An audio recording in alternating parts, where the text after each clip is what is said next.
All right, gracious enough to give us a couple minutes here is GOP presidential candidate and CEO Ryan Binkley. Ryan, Mike, and Nick, thank you so much for hopping on the podcast with us. Well, thank you. It's great to be with you today. Welcome from New Hampshire. We're here at the first in the nation big meeting they're having here for the Republican Party. So it's great to be with you as well. No, it's great to have you, Ryan. And, there's a lot to get into with not only your candidacy, your platform, what you guys are standing for, and some of the policy stuff that you've put over on Binkley2024.com. So folks can go check it out. We're going to get into some of that in a second. I was telling you this off air first at the top. I just kind of want to get your takeaways as other candidates have been asked to assess what happened in Israel with the terrorist attacks by Hamas. And now, obviously, all the airstrikes and attacks that are happening in Gaza, the entire situation overall. I know you and your team have posted some stuff recently on your Twitter handle about, kind of assessing the situation, going over it. But I would just love for our audience over here for you to kind of give your takeaways about the situation and the region overall. Well, definitely one of the most difficult days in that region's history. In the last 50 years or so. It's been, I think, 50 years since the Yom Kippur War. And that on that anniversary, Hamas and many of their insurgents and just terrorists just decided to attack Israel unprovoked in a large sense. And so unaware that it was going to happen, Israel was caught off guard, which was a big surprise. I think there's a time to kind of reflect back later and kind of figure out what happened at a later time. But right now, in the middle of a war that they've declared against Hamas, and one of the most difficult stories I think we've all heard and seen, some of the horrific acts of violence that have come out of there. So now our just hearts are hurting for so many people. And my prayer is that obviously that Israel be able to protect their people, protect their nation. At the same time, try and bring this unrest to an end while also creating some sort of plan for the Palestinians as well, that they could have those that are not a part of Hamas can have some sort of, shelter in place so they can be as safe as possible as well. That's going to be the delicate balance that they have to fight through. Ryan, with that in mind, just as you mentioned that, does that bring you, do you position yourself as someone who advocates for the two-state solution? No, not at all. I really believe that Israel is its own nation. God really created that nation. And of course, obviously 70 some odd years ago, they got their nation back. At this point in time, they're 1% of that whole region. I mean, if you look at the geography that the Israelites have, it's a very, very small portion. Understand that there's a lot of conflict there. It's been there for thousands of years, but they have this one little area. And a lot of other neighboring nations don't want them there. So at the end of the day, many of them have vowed, to destroy them as well as America. So, they're in a place that's very difficult. I don't think a two-state solution would work. Anytime it seems like they are giving some inroads to that, or they have in the last 20 or 30 years, it's ended with things like we see today, where they have their own little governments coming around and boom, they're trying to destroy Israel. So I personally don't think that's a solution. Let's just broaden out to your platform in general. Right now the party is in this place where your most recent nominee steps down to be House Speaker. Kevin McCarthy, obviously not the House Speaker. In the role as president, obviously you would be leader of the Republican Party. How do you position yourself to try to bring together a party that historically usually tends to be more unified than the Democrats, but is not in that place right now? What do you get to offer to better position the party to be more unified? Well, that's a great question. First of all, we've got to unify our party before we can win an election. And then to win an election, you're going to have to unify the country with a different message as well. So these are both messages that our party leaders don't have today. I mean, President Trump did a lot of good things, but he's not known as being a uniter. I don't think that's his, qualifying characteristic about him. So there is a lot of good things he did, but at the end of the day, we have to unite our party. It is really divided. I think we've seen even with McCarthy getting in, took 15 votes for him to get there. Who knows when we'll have a speaker? I wouldn't be surprised if we don't have one for a long period of time. Hopefully that will change. This is going to take a wake-up call for the Republican Party to go, listen, let's quit embarrassing ourselves.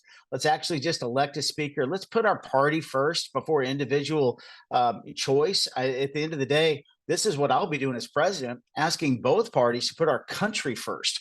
Right now, the division is so strong in America that each party is really more intent on seeing the other party fail as opposed to seeing America succeed. So we have to start with our party, then carry that message to the country. I think when we do, we'll be able to solve real problems like our budget, healthcare, the border, education, and then we'll lead strong internationally. Well, let's get into some of those things because you've fed perfectly into the follow up there. And like I said, folks, go check out Binkley2024.com because you've outlined a couple of different things policy wise, a 7-year economic rescue plan, your border security and dignity plan, which I want to get into with you in a second. But give our audience a little bit of your platform, what it is that you are running on, some of the promises that you're making across to the different voters now in Iowa and New Hampshire. Tell us a little bit about Ryan Binkley and what his presidency would look like. Well, Mike, this is the biggest thing that we have to understand as a country. And I, as president, I'm going to have to look right in the camera to the American people and really tell them the reality of the financial condition of our country. You know, right now, no president in recent history, in the last 20 or 30 years, has really spoken to America about the trends we're on. And really what we're at right now, I would just call it a tipping point. I mean, we are about to flip over into a perfect storm financially that is really not only going to hurt our country economically, but I think likely set the next generation up, my kids, your kids, our grandkids of the future, with probably the weakest economic foundation since the Great Depression. And here's why. We have $32 trillion in debt. That's bad. But the worst part is no way out. We're going $2 trillion in debt every year, probably going to be $50 trillion in 8 years. But what comes with that is a 15 to 20% interest payment every year. We don't have a dime to pay that interest payment. So we have to borrow money from others and ourselves, in essence, print money to make interest payments. So this makes about as much sense as getting a third credit card to make your minimum interest payments. That's what we're doing. And when we do this, this is what causes inflation. So I got to kind of teach macroeconomics a little bit to America. Most people don't know this, how much debt we have, much less the consequences of it. So this money supply problem is my background and expertise as kind of as an economist. I'm a CEO of an investment bank. I've seen this for 20 years plus. We teach middle market companies and how to gauge markets and the cost of capital and what it means to the value of their company. We've done that forever. Now it's time for us to look holistically as a country and put together a plan. So we've got to make some prudent cuts. Now, you can't do that without transforming healthcare. We can talk about that in a second. But we've got to not just get rid of some wasteful spending, but we have to all of it. Social Security's broken. I mean, I'm 55. It's going to be 78 cents on the dollar in 8 years. We have to tell everybody that. We've got to tell people that Medicare and Medicaid and Obamacare are eating away our country. It's about 35% of our overall budget. We have to fix that because it has inflation risers into it. So a big part of our plan is we have to make decisions together. This is going to take leadership, though, because I cannot vilify the Democrats on Friday and say, come work with me on the budget on Monday. We're going to have to transcend our party. We're going to have to pull a Ronald Reagan back in '84 and, win some other people to this consensus that we're in a state of emergency financially. And if we don't fix it, we're in deep trouble. Ryan, obviously you come from the standpoint of being one in the business field. You just mentioned being a CEO. From a labor standpoint, this year and the previous year, we've seen an uptick in unionization. We're seeing labor trying to further bond. Most recently, we've had the auto worker strike, the writer's strike, the actor's strike. Labor is having a moment right now in this country. In your position, if you were to win the presidency, how do you bridge that? How do you establish that marriage between having a sound labor force, a protected labor force, but also ensuring that people in this country want to have their own businesses and those businesses can thrive? Yeah. So a delicate balance at the end of the day, though, right now, I understand why they're striking. The reason they're striking is because Republican presidents and Democrat presidents have spent us into oblivion. And at the end of the day, this type of spending is what's caused the inflation to where it's leaving them struggling. So the auto workers, I get it. At the end of the day, they're facing 30% higher rent, 30% higher food, gas, anything related to the car, 25, 30% more. This CPI basket of goods is not a real indicator because that takes about 100 goods. But the main things we purchase, it's a lot more than that. So they're struggling. I can see why they look at the books of all the auto industry, which, by the way, has been bailed out by the government the last few years and go, wow, they're making money, so we should more too. But the reality is my message to them is I understand, but get back to work.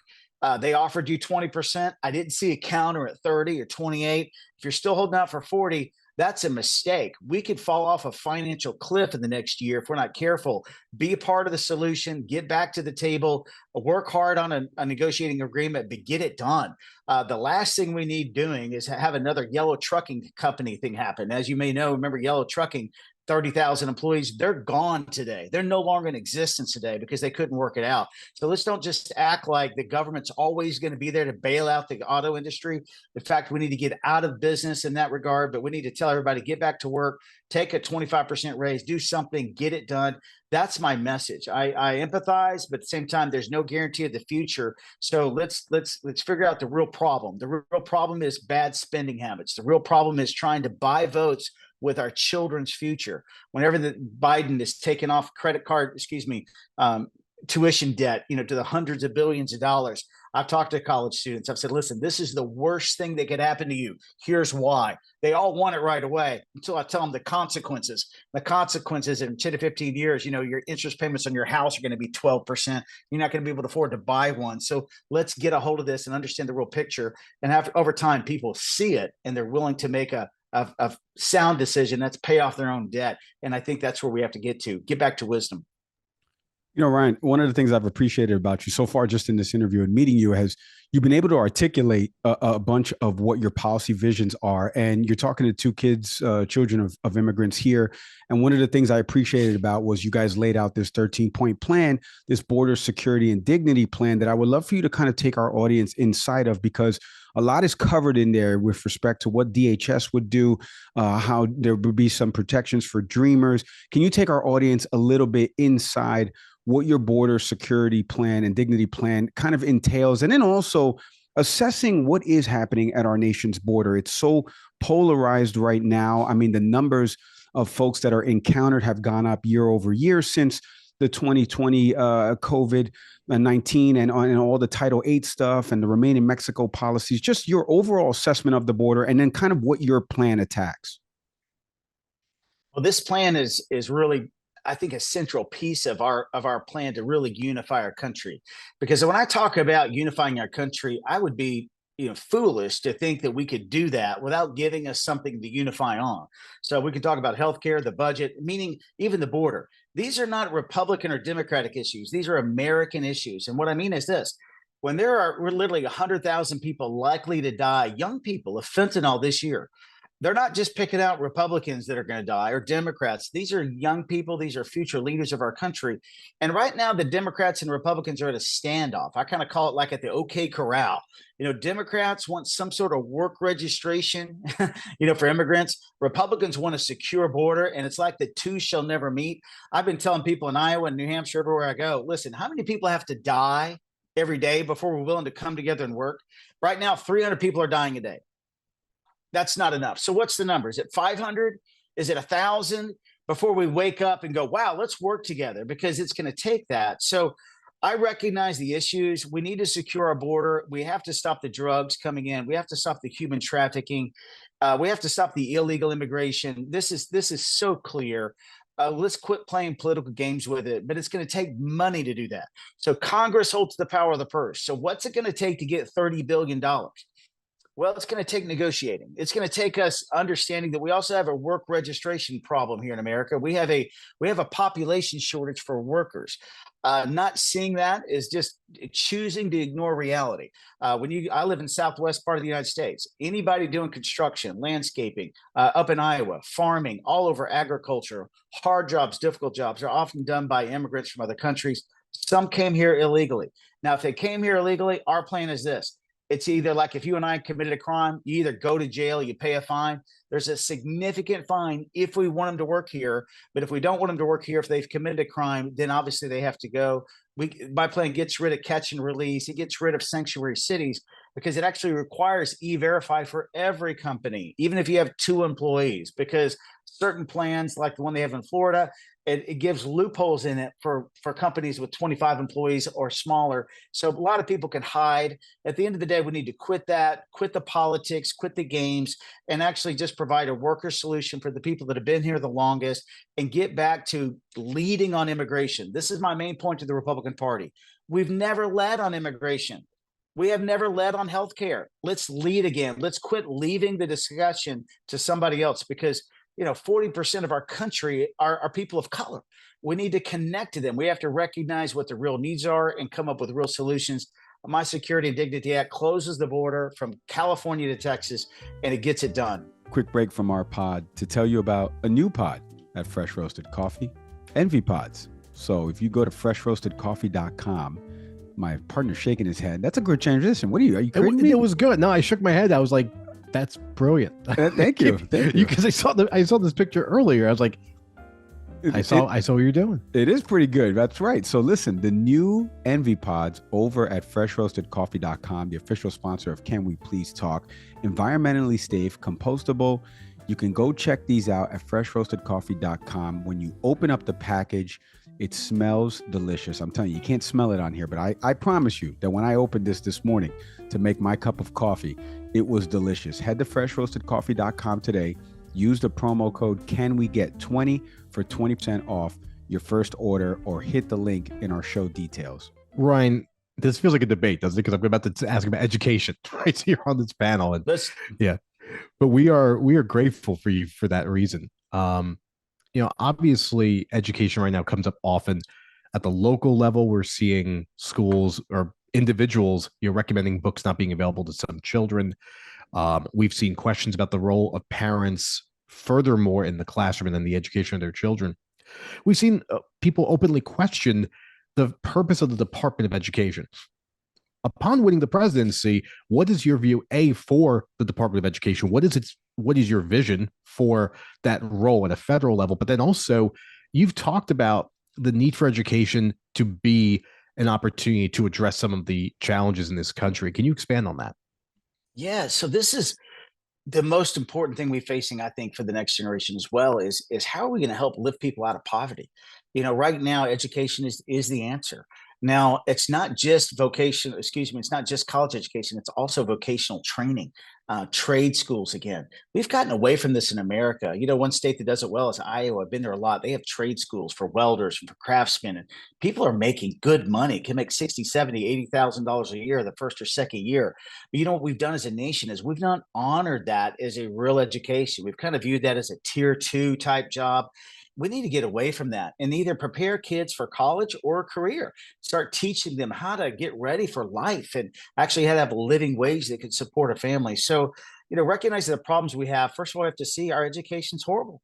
At the end of the day, when you look at us compared to other leading nations, we're not in the top 20, I think. And when it comes to reading, writing, and math, we have to get back to the basics. Now, the Department of Education has got the wrong priorities. It's got the wrong leaders in it. I would get back to the basics, and I would measure performance based on results. We have probably in the bigger cities of our country, 1 out of 6 minorities reading with proficiency at the 8th grade reading level. Across the country, regardless of race, it's only like 35% is reading proficiently and doing math proficiently, and even less than that. That's horrible. We're not preparing our kids for the global stage. So we have to get measuring results. If we're going to give away money, it's got to have the right results to it. We have to get politics out of the Department of Education. So what I would do is I put a leader in there that valued education. We're going to get sex education basically out. I want parents involved. This is nothing that needs to be left where parents not involved. And so we talk about some difficult issues. I don't mind at a certain age there being certain things taught, but some of the things we've seen, some of the books we've written, those just don't need to be there. If we want them as an option for parents to go over with their kids, that's fine. But at the end of the day, let's get back to teaching math. Let's get back to teaching reading and writing, get back to the basics. And one of the things that I think we can do also to help with this is to start a volunteer movement with college students. I really see a vision where, college students are giving 5 hours a week to help mentor 3rd through the 5th graders on how to read. Because if we don't get them reading proficiently by the 3rd grade, there are people that do stats and studies and show how to prepare and increase prison sizes 20 and 30 years from now, because based on these stats. And so the reality is we have to really teach people to read. I want to ask college students, would you help a young person? Would you change their life? Would you give some time to them? You could be a hero for them. It'll change their life. It'll change yours as well. And I think change the culture of our country. So those are a few things that I would do. Get leadership in the Department of Education. actually hold them accountable to real results. And let's influence some of the states like California, New York, that Republicans don't have any influence in at all. I don't want to leave California to raise up their group of kids with their own agenda. We need to have a set of standards in America that says this is what a high school diploma looks like. Here's the actual results you need to achieve that, and hold everybody accountable to that. Well, Ryan, as a former college student, I agree and I applaud that people should be doing work like that. Tougher to get a college kid to do that, but I actually applaud that sentiment, doing some volunteer work, because you do feel better afterwards and you're paying it forward, right? So I totally agree with that sentiment. I did want to ask you. They're getting ready. They're getting ready for it. I mean, it's true. They are. I do want to ask you a question, and I got asked this recently on a Fox News panel after the first debates and Nikki Haley's response to Martha McCallum's question about the abortion issue and women's reproductive rights, right? And it's really not abortion. It's more of women's reproductive rights. And I thought Nikki Haley gave a great answer in terms of humanizing this. But this is something that has played out that my co-host and I have talked about on this show, women's reproductive rights.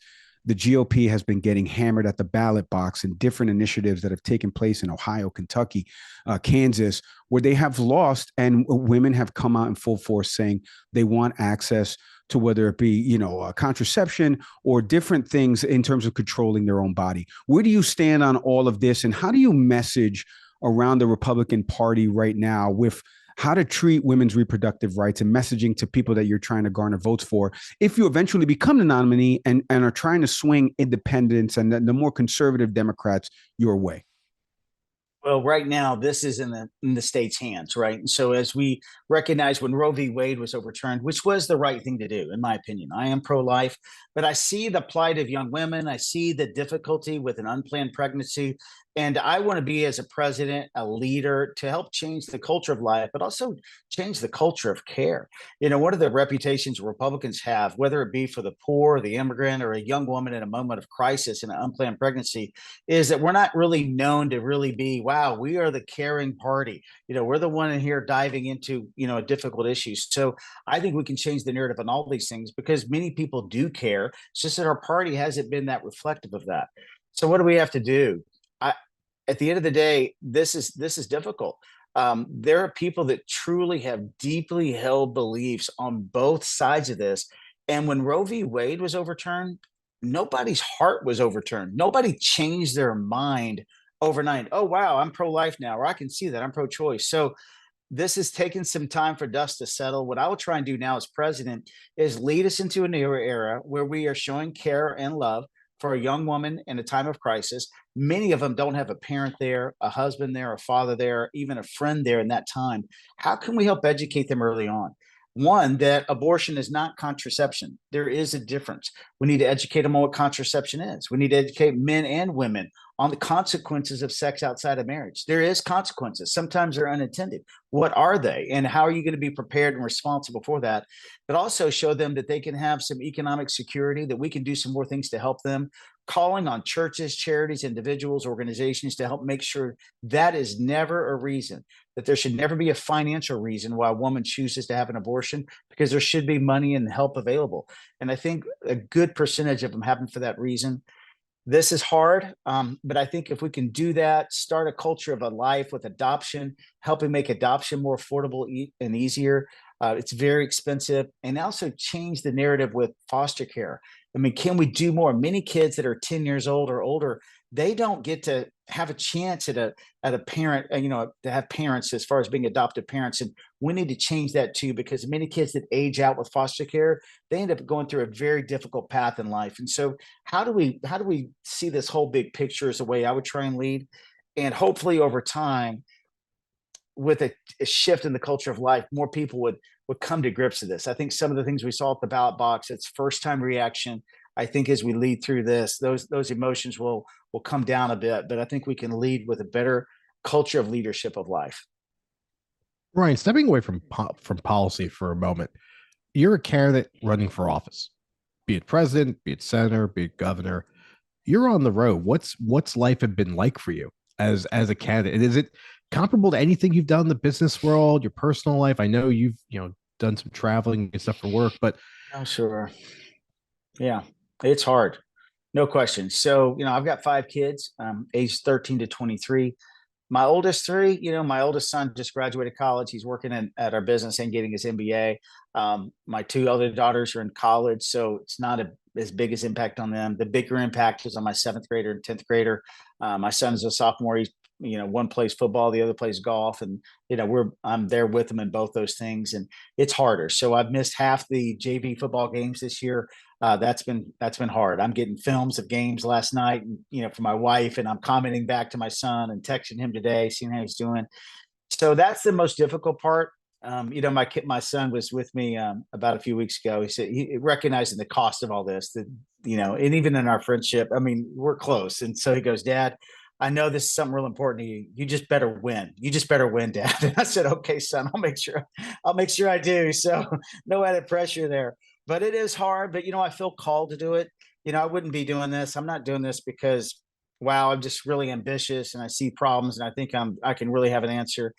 I would not have ventured in this if I didn't feel called to. I really had this impressed upon my heart about 8 years ago. In a way, it came to me, I believe, from the Lord. And so I'm kind of walking this out because I feel like God has a word for our country. And the word is that we have to end the division, that there's something coming we're not prepared for, that I don't know what's happening, Nick, that's coming, but we're not ready for another COVID. We're not ready to confront a war with Iran or Russia or China, and coming out of the crisis we're in, the culture crisis. Our own party can't even elect a House Speaker. We're not ready for some of the things we're facing. If the economy collapses or goes down to another level deep, it's going to take a God moment leadership to bring us together. And I feel called to speak to that. So I feel called that, as Lincoln said, a house divided cannot stand. If we can unify our country, we can get this on track. And so that's why I'm making the sacrifices with my family, because I think it's a moment where I really feel called to. Very well said there, Ryan. And before we let you go, I did want to ask you, because you were just talking about your son there for a moment, and he said, Dad, you better win. And the latest polling, right, we showed in Iowa from Interactive Polls, you're out around 2%. And obviously not one single vote has been cast. And I also know, in the words of Governor Ron DeSantis, polls don't win elections, voters win elections, right? So in keeping with that, if let's say the numbers don't trend up or what have you, what does Ryan Binkley see for himself in 2024 as he continues this campaign, as he continues to message and do more interviews and stuff like that? But let's just say things don't work out the way you intended, because you've impressed Nick and I here. And I tell you right now, I'm a primary voter in the state of Florida. You probably would have my vote, but let's say it doesn't trend that way. What does Ryan Binkley see for himself going forward in 2024? And in terms of being around the Republican Party and this call, like you mentioned, that you feel you have, because I think you have a lot of good policy vision and strategy that you could implement into this party. What do you see for yourself, obviously, besides potentially being the president of the United States? Well, Mike, if I can answer two ways. First of all, there is a little bit of hope in that 2%. I just saw this poll come out yesterday where me and Nikki and Trump and Ron, we're the only, I think, 4 candidates that actually moved up in the last month. So somehow I moved up, and I was the only candidate on this poll that wasn't in both of the debates. The rest of them didn't poll at all. So some of our message, without even me being on the debate stage either time, I was able to double my polling. And I'm there in Iowa a lot, and I'm glad that some people are responding to it. So my hope is that through more media, and we were really close. We've been on some media, but once we missed that first debate, it really cut down. So we're kind of getting back to sharing this basic message, which is a little bit different. I've got a different message for our country. So there's hope in there because I see something breaking, and if we can finish in the top 3 or 4 in Iowa, people are going to go, who is this candidate that wasn't on the debate stage, and how did he get there? And let's listen to him now. So that's part of my goal. Now, if it didn't work out, what would I do? Well, I'm not looking for a job now necessarily. I'm a pastor. I'm also a CEO.